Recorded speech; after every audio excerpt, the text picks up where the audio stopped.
রোজার সঠিক হক আদায় করব কিভাবে? শুধুই কি সারাদিন উপবাস থাকলেই হবে? নবী করিম সাল্লাল্লাহু আলাইহি ওয়াসাল্লামের বেশ প্রসিদ্ধ হাদিস আছে এই প্রসঙ্গে। তিনি বলেছেন, রুব্বা সাইমিন লাইসা লাহু মিন সিয়ামিহি ইল্লাল জু'।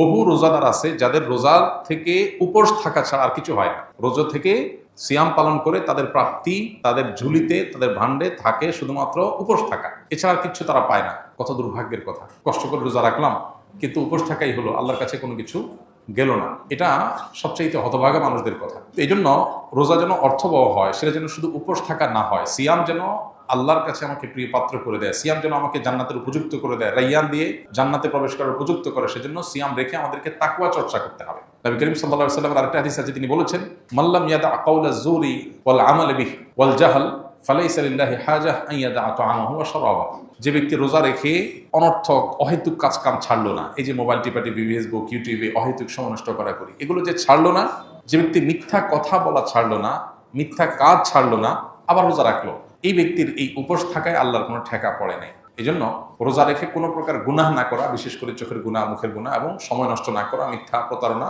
এসব কিছু না করা, এটা হলো রোজার অন্তর্নিহিত শক্তি। রোজার স্ট্রাকচারটা তো দাঁড়ায় যাবে, আমরা সাহারি খেলাম, সারাদিন কিছু না খেলাম, ইফতারিতে খেলাম, বাস পানাহার বর্জন করলাম, আমার রোজা দাঁড়ায় গেল। কিন্তু এই রোজা, এটার যে প্রাণ, সেটা আসার জন্য এই রোজা রেখে কোনো প্রকার সিয়াম পালন করে কোনো প্রকার গুনাহ থেকে আমাকে বেঁচে থাকার চেষ্টা করতে হবে, তাহলে সেটা অর্থবহ হবে। আল্লাহ আমাদের সবাইকে সেই তৌফিক দান করুন।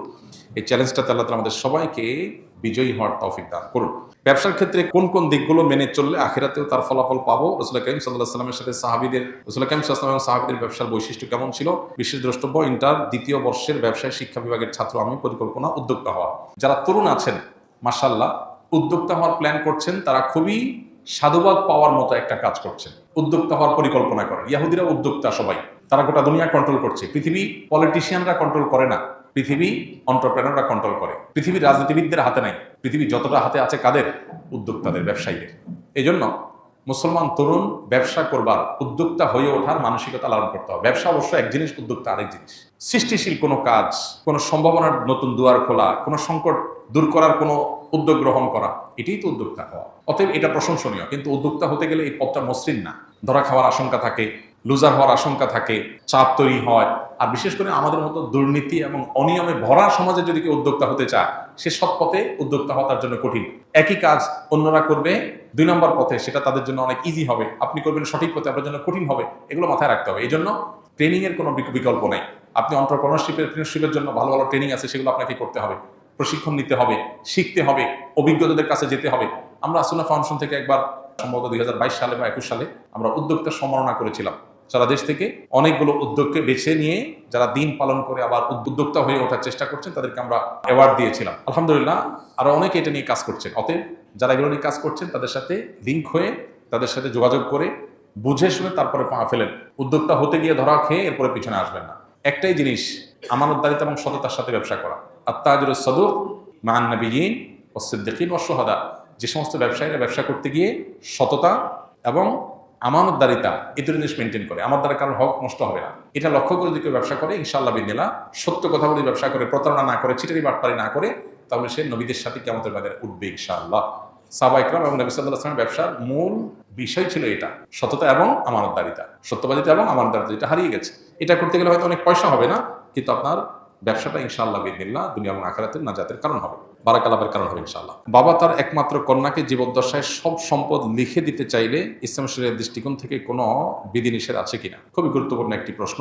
আমাদের সমাজে যাদের একটি বা দুটি মেয়ে, কোনো ছেলে সন্তান নাই, সে সমস্ত বাবারা বেশিরভাগ ক্ষেত্রেই এই ধরনের কিছু একটা করে যেতে চান, যে আমার সম্পদ যেহেতু আছে, এই সম্পদ মেয়েকে সব লিখে দিয়ে যায়। কারণ কেন লিখে দিয়ে যেতে চান? কারণ বাবার মৃত্যুর পর মেয়েরা সম্পদ পাবে নির্দিষ্ট হারে। অবশিষ্ট সম্পদ দেখা যায় যিনি মারা গেছেন, তার ভাই বোন, তার ভাতিজা, যাদেরকে ফারায়েজের ভাষায় আসাবা বলা হয়, অর্থাৎ কোরআন এবং হাদিসে যাদের জন্য নির্দিষ্ট হিস্সা ঠিক করা আছে, এদের ছাড়া যারা আছে তাদেরকে আসাবা বলা হয়। এই আসাবারা পেয়ে যাবে। আত্মীয়র একটা বিশেষ ক্যাটাগরিকে আসাবা বলা হয়। কোনো মানুষের মৃত্যুর পর এটা শুধুমাত্র যারা কন্যার বাবা তাদের জন্য না, সবার জন্য প্রযোজ্য। তাদের সম্পদ, পরিত্যক্ত সম্পদ যা তারা রেখে দুনিয়া থেকে যাবেন, সেই সম্পদের নির্দিষ্ট হারে যার যার হিস্সা আছে সেটা দেওয়ার পর যদি কিছু থেকে যায়, এটা আসাবাদের মধ্যে বন্টন হবে। এটাই হলো আল্লাহর নির্দেশনা। এখন যাদের একটা, দুইটা, তিনটা, কন্যা সন্তান আছে, কোনো ছেলে সন্তান নাই, তারা বেশিরভাগ ক্ষেত্রেই এই আশঙ্কা করেন যে কন্যা সন্তানের জন্য নির্দিষ্ট হিস্সা আল্লাহ ঠিক করে দিয়েছে, সেটা আমি দিলাম, আমার মৃত্যুর পর সেটা সে পেল, কিন্তু বাকিটা তো আসাবারা পেয়ে যাবে, আসাবারা যেন না পায় সেজন্য সবটুকুই জীবদ্দশায় মেয়েকে দিয়ে যেতে চান। এটা জায়েজ আছে কিনা এ সম্পর্কে প্রথম কথা হলো, আল্লাহ রাব্বুল আলামিন কোরআনে হাকিমে সম্পদ বন্টনের যে হার ঠিক করে দিয়েছেন, এটাকে আল্লাহ তাআলা আল্লাহর ভাষায় বলেছেন হুদুদুল্লাহ। আল্লাহ পরিষ্কারভাবে বলেছেন যে তিলকা হুদুদুল্লাহ, এই যে বন্টন নামা দেওয়া হলো, এই এতটুকু পাবে অতটুকু পাবে, এটা কার সীমানা? আল্লাহর সীমানা। আল্লাহর সীমানা লঙ্ঘন করা এটা জঘন্য এবং ভয়াবহতম অপরাধ। আল্লাহ রাব্বুল আলামিন মৃত ব্যক্তির পরিত্যক্ত সম্পদের যাকে যা দিতে বলেছেন তাকে তা দেওয়া, এটা আল্লাহর নির্দেশ। আল্লাহ বলেছেন ফারিদাতুম মিনাল্লাহ, এটা আল্লাহর নির্ধারণ। এটা কে ফিক্স করেছেন? আল্লাহ করেছেন। আল্লাহ তাআলা পরিষ্কারভাবে বলেছেন এটা আল্লাহর নির্ধারণ, এটা আল্লাহর সীমানা, অতএব এগুলো ক্রস করা যাবে না। মুশকিল হলো আমরা বেশিরভাগ মানুষ, আমরা আমাদের আপন বলতে বুঝি নিজের স্ত্রী ছেলে মেয়েকে, খুব বেশি হলে বাপ মাকে আমরা হয়তো কাউন্ট করি। বেশিরভাগ মানুষই আমাদের গণ্ডিটা সীমাবদ্ধ হলো স্ত্রী এবং ছেলে মেয়ের মধ্যে। পরিবার বলতে এটুকু বুঝি। আমরা হয়তো সাময়িক বিভিন্ন পরিবেশ পরিস্থিতিতে বিভিন্নভাবে প্রভাবিত হই। কিয়ামত পর্যন্ত আগত সকল সমাজের সকল মানুষের জন্য আল্লাহর বিধান প্রযোজ্য এবং ইনসাফপূর্ণ এবং সবচেয়ে ন্যায্য। আমরা মনে করি যে আমার জীবদ্দশায় সব মেয়েকে বা ছেলেকে বা যাকে আমি মনে করি আপন তাকে দিয়ে গেলে বোধহয় কল্যাণ হবে। বহু বাবা আছেন সকল সম্পদ বিশেষ ছেলের নাম বিশেষ মেয়ের নামে লিখে দিয়েছেন, কিন্তু জীবদ্দশাতে দেখে গেছে যে ওই ছেলে মেয়ের হাতে বেজ্জত হয়েছে, কারণ সম্পদ পাওয়ার পর তারা চোখ উল্টে ফেলছে। কেন আল্লাহ তাআলা নির্ধারণ করে দিয়েছেন, কেন আল্লাহ তাআলা জীবদ্দশায় সবাই দিয়ে যাওয়ার পরে উৎসাহ দেন নাই, এই জিনিসটা তখন হয়তো আমাদের বুঝে আসে। হ্যাঁ, হয়তো মানে হাজারে 2টা 10টা কেস হয়, কিন্তু হয়। আর সবচেয়ে বড় কথা হলো আল্লাহ তাআলা কোরআনে কারিমে বলেছেন আবাউকুম ওয়া আবনাউকুম লা তাদরুনা আইয়ুহুম আকরাবু লাকুম নাফআ। ফারায়েজের ক্ষেত্রে আল্লাহ সুবহানাহু ওয়া তাআলা যাকে যা দিতে বলেছেন, তোমাদের বাপ দাদা, তোমাদের সন্তান সন্ততি, কে তোমাদের বেশি কাজে আসবে তোমরা জানো না। তুমি একজনকে আপন মনে করে সব দিয়ে দিলা, এটা তোমার ক্ষতির কারণ হতে পারে।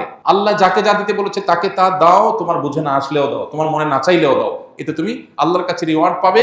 আর মনে রাখবে তোমার জন্য আল্লাহর নির্ধারণটা তোমার নির্ধারণের চাইতে বেশি গুরুত্বপূর্ণ এবং বেশি উত্তম। আল্লাহর চাইতে বেস্ট বা বেটার, সর্বোচ্চ পরিকল্পনাকারী, সবচেয়ে উত্তম পরিকল্পনাকারী কেউ নাই। এই জন্য সম্পদ আমার যা আছে সেগুলো সব আমি আমার ছেলে মেয়েকে দিয়ে দিচ্ছি, আর কেউ যেন না পায়। এটা আমরা আমাদের মতো করে আমাদের জগৎটাকে ভাবি। পৃথিবীতে আমার টিকে থাকা, আমার বেঁচে থাকা, আমার জীবদ্দশায়, আমার মৃত্যুর পর আমার কল্যাণকামিতার জায়গা শুধু ছেলে মেয়েই করবে তা না।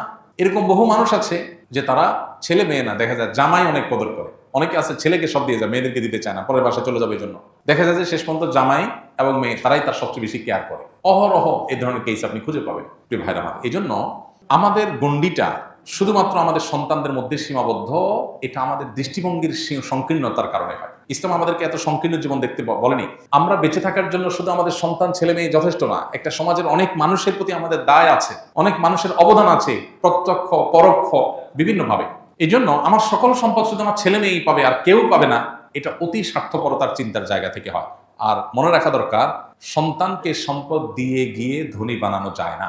আল্লাহ তাআলা যদি ধনী না বানান, আপনি সকল সম্পদ দেওয়ার পরে ওটা ফকির হয়ে যাবে। আল্লাহ যাকে যা দিতে বলেছেন, ইমানদার হয়ে থাকলে আল্লাহর নির্ধারণ করে আস্থা রাখেন, ইয়াকিন রাখেন। হ্যাঁ, আপনি আপনার জীবদ্দশার সন্তানকে অবশ্যই দান করতে পারেন। বাবা তার সন্তানকে হেবা করতে পারে। আপনার 2টা বা 3টা সন্তান হয়েছে, আপনি তাদেরকে সম্পদের থেকে যা খুশিটা দিতে পারেন, কিন্তু যা দিবেন সমান হারে দিবেন। যে কজন আছে দেন, কিন্তু সব দিয়ে যাবেন, একটু রেখে যাবেন না। কেন? কারণ রেখে গেলে অন্যরা ভাগ পাবে, সেজন্য। তাহলে অন্যকে বঞ্চিত করার জন্য সন্তানকে দিয়ে বড়লোক করে দিতে চাইছেন, এই বড়লোকই তার কাজে আসবে না বা এই বড়লোকই টিকবে না। এই জন্য এই অ্যাপ্রোচ বা এই উদ্যোগটা প্রশংসনীয় কোনো উদ্যোগ নয়। হ্যাঁ, আপনার যদি মনে হয় আমার মৃত্যুর পর আমার মেয়ে বিপদে পড়তে পারে, অন্যরা তাকে না দিতে পারে, তাহলে আপনি তাকে পর্যাপ্ত দেন, কিন্তু কিছু রাখেন যে মৃত্যুর পর সেগুলো যেন বন্টন অন্তত হতে পারে। কিছুই রাখবেন না, এটা আপনার নিজের জন্য ক্ষতিকর, আর এটা শরিয়ার নির্দেশনাও না। আল্লাহ তাআলা কোরআনে কারিমে বলেছেন ফাইন কুননা নিসাআন ফাওকা ইসনাতাইনি ফালাহুন্না সুলুসা মা তারাক ওয়া ইন কানাত ওয়াহিদা ফালাহান নিসফ। 2 বা 2 এর অধিক কন্যা সন্তান যদি কারোর থাকে, তাহলে তার মৃত্যুর পর তার সম্পদে যদি কোনো ছেলে না থাকে, শুধু কন্যাই থাকে 2 বা 2 এর অধিক, তাহলে তারা পাবে টোটাল সম্পদের 2/3, 3 ভাগের 2 ভাগ। আর যদি একটি কন্যা সন্তান থাকে, তাহলে টোটাল সম্পদের 50%, হাফ, অর্ধেক পেয়ে যাবে। আর বাকিটা আসাবা হিসাবে যারা যারা আছে সবার মধ্যে বন্টন হবে।